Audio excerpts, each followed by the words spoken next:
На судството во Македонија му се потребни реформи за поправање на неговата слика, како пред граѓаните, така и пред меѓународниот фактор. Ваков е ставот на судиите во нашата држава. Судикатот кривичен Мирјана Лазаревска-Трајковска не гледа големо поместување во судството во последните 2 години. Таа вели дека очигледни се проблемите во однос на непостапувањето според принципот на правично судење.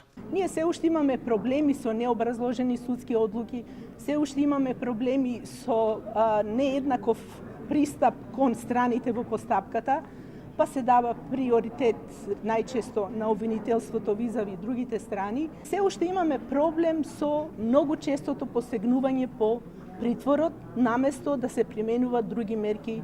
Врховниот судија Џемали Сејти пак вели дека има недостатоци во правосудниот систем, кои се запишани во извештаите на меѓународните институции. Според него тие лоши делови треба да се анализираат. Има и забелешки кои упатуваат на тоа дека ние треба да се коригираме.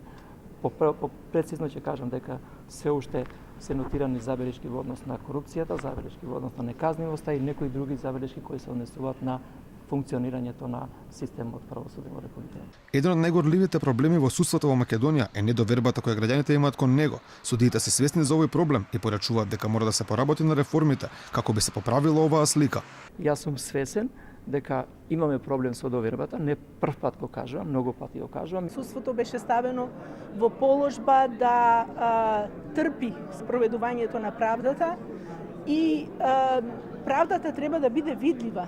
Правдата не треба да биде само проформа изречена и тоа е она што недостасува во целата ова работа. Иднината на СЈО е најактуелна тема во овие моменти во правосудниот систем. За обвинителството на Катја Цејанева, Врховниот суд донесе начално правно мислење дека не може да поднесе обвиненија по истекот на рокот од 18 месеци. Сејти вели дека тоа е една од причините поради кои пресудите би можеле да паднат пред меѓународните судови. На никаква страна не сме застанати. Ние сме застанати на страната на одлуките кои треба да бидат утре проверени од страна на повисоките судови. Повисок суд е Европскиот суд за човекови права и сметаме дека рокот од 18 месеци е истечен. Подобро функционирање на судството вчера побараа и германските инвеститори. Како главни проблеми за работа тие ги посочуваат корупцијата, криминалот, правната несигурност.